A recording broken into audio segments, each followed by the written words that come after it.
Welcome to NRK narrates. దేవుని పరిశుద్ధమైన ప్రశస్తమైన నామానికి స్తుతులు స్తోత్రాలు. మీ అందరికీ నా వందనాలు తెలియజేస్తున్నాను. సిలువను గూర్చిన వార్త నశించిపోయే లోకస్తులకు అది వెరితనంగా ఉంటుంది. కానీ రక్షించబడి క్రీస్తు మార్గంలో నడుస్తున్న మనకు అది గొప్ప శక్తి అయి ఉంటుంది. ఆ శక్తిని పొందుకునే కార్యక్రమమే ఇప్పుడు మనం చేద్దాం.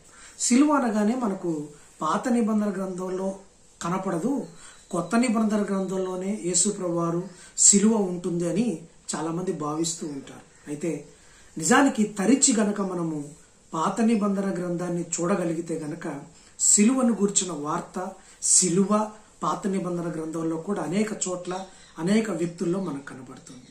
ఈరోజు సిలువను గూర్చిన వార్త పాత నిబంధన గ్రంథంలో తెలుసుకొని శక్తిని పొందుకునే ప్రయత్నం చేద్దాం. బోయజు, రూతు భర్త అయిన బోయజు యేసు ప్రభు వారికి సాదృశ్యంగా ఉన్నారు. ఆయన ఎలా సాదృశ్యంగా ఉన్నారు? బోయజు యేసు ప్రభు వారికి ఏ విధమైన పోలికలు ఉన్నాయో ఈరోజు మనం తెలుసుకుందాం. నయోమి, బెత్లెహేములో నివాసం ఉంటున్న నయోమి బెత్లెహేములో కరువు రాగానే మోయాబు ప్రాంతానికి వలస వెళుతుంది. నయోమి, అతని భర్త, అతని ఇద్దరి కుమారులను తీసుకొని మోయాబు ప్రాంతానికి వెళ్ళి అక్కడ ఏదో చిన్న పన్ను చేసుకుంటూ బ్రతుకుతూ ఉంటారు. అయితే అక్కడే కొంతకాలం స్థిరపడిపోయిన తర్వాత వారిద్దరు కుమారులకు మోయాబీ వంశస్థులను ఇద్దరు అమ్మాయిలను వారిద్దరికి కొడుకులకు పెళ్లి చేస్తుంది. ఓర్ప, రూతు వారి కోడలుగా వాళ్ళ ఇంటికి వస్తారు. అక్కడికి వెళ్ళిన తర్వాత నయోమి జీవితం అల్లకల్లోలం అయిపోతుంది. కొంతకాలం వరకు బాగున్నప్పటికీ ఆ తర్వాత మొత్తము సీన్ అంతా మారిపోతుంటుంది. తన భర్త చనిపోతారు, తన ఎదుగొచ్చిన ఇద్దరు కుమారులు కూడా చనిపోతారు.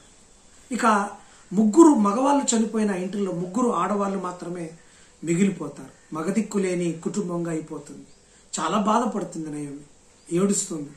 సో ఇంతలోకనే బెత్లెహేములో మళ్ళీ పూర్వపు స్థితి, చక్కటి స్థితి వచ్చిందని తెలుసుకొని కానీ బెత్లెహేం వెళ్ళిపోవాలని నిర్ణయించుకొని తన కోడళ్ళు పిలిచి, మీకు భర్తలు లేరు, ఇక పరిస్థితి అయిపోయింది, మీ యవన జీవితాన్ని, మీ జీవితాన్ని ఎందుకు పాడు చేసుకోవాలి, మీరు మీ ఇళ్లకి వెళ్ళి లేకపోతే మీ ఇంట్లోకి, స్వదేశంలోకి ఇంట్లోకి వెళ్ళి మీరు ఉండండి, అక్కడ చక్కటి మరొక వివాహం చేసుకొని బ్రతకండి అని ఓర్పాకు, రూత్కి చెప్పి ఆమె బెత్లెహేంకు పయనమైపోతుంటుంది. ఓర్ప ఆ మాటలు విని నయోమిని ముద్దు పెట్టుకొని వాపసు వెళ్ళిపోతుంది. కానీ రూతు మాత్రం అలా కాదు. లేదత్త, నేను నీతోటే వస్తాను, అమ్మవైన అత్తవైన నువ్వే, నీ దేవుడే నా దేవుడు, నీ జనమే నా జనము, నువ్వెక్కడుంటే అక్కడ నేను ఉంటాను, మరణము తప్ప మనల్ని ఇద్దరిని ఏది వేరు చేయొద్దు, వేరు చేయకూడదు అని చెప్పి నయోమి పూజిస్తున్న దేవుడిపై విశ్వాసం ఉంచి బెత్లెహేము గ్రామంకి, బెత్లెహేము ఊరికి వస్తుంది. బెత్లెహేం అంటే రొట్టెల గృహం. సో అటువంటి వచ్చినప్పుడు ఆమె ఇల్లు పడిపోతుంటుంది. ఆమె ఇల్లు బాగు చేసుకుని అక్కడ ఉంటుంది. తినటానికి సరిగా మరి గింజలు ఉండవు. ఆమె వెళ్ళి పరిగె వేరుకోవటానికి రూతు తన అత్తను పర్మిషన్ అడుగుతుంటుంది. పర్మిషన్ అడిగినప్పుడు వెళ్ళమ్మని చెప్పినప్పుడు పరిగె వేరుకుంటున్నప్పుడు ఎక్కడైతే పరిగె వేరుకునే ఆ పొలము, ఆ ఫీల్డ్ ఉందో అది బోయజ్ గారి పొలం.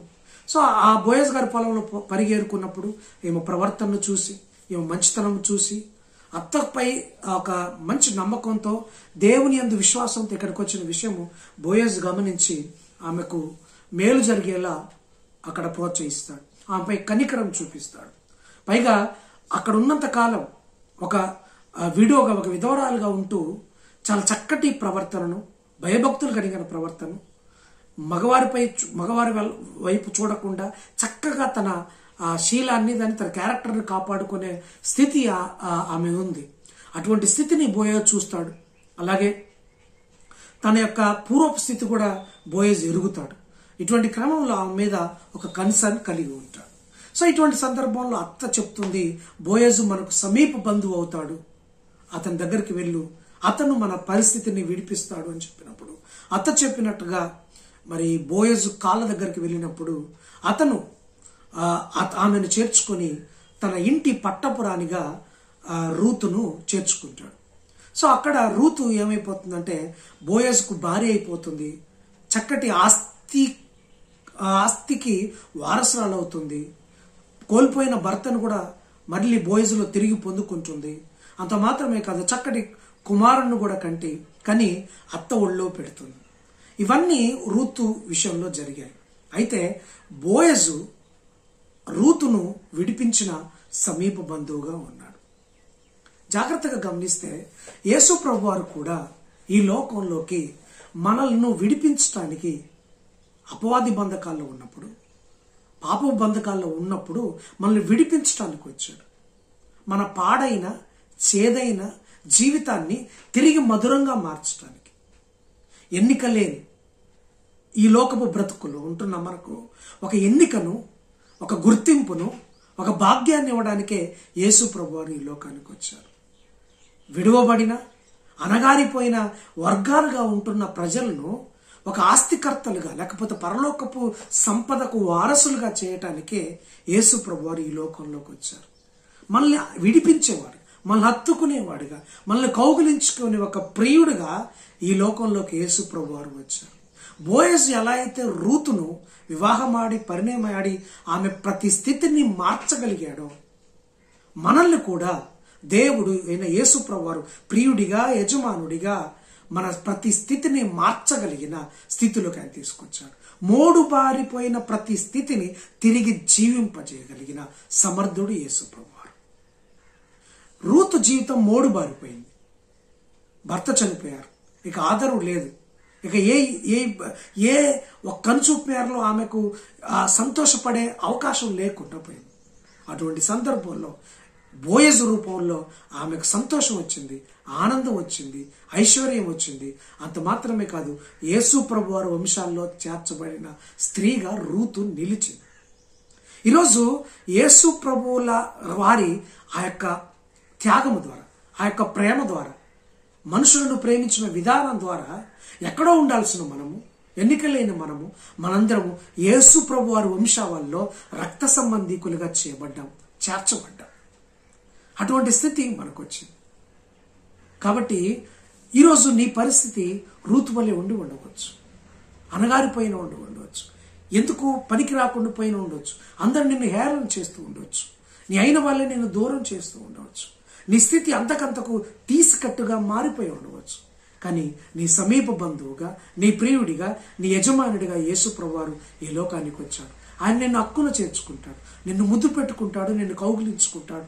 అంత మాత్రమే కాదు, నిన్ను గొప్పవానిగా, గొప్పదానిగా చేసి పరలోకపు వారసత్వాన్ని నీకు అందిస్తాడు. రా, వస్తావా? సమీప బంధువుగా ఉన్న యేసు ప్రభువారి దగ్గరకు వస్తావా? ఆయన నిన్ను చేర్చుకుంటాడు, నీకు తండ్రిగా, యజమానిగా, ఒక భర్తగా, ఒక ప్రియుడిగా ఉంచాడు.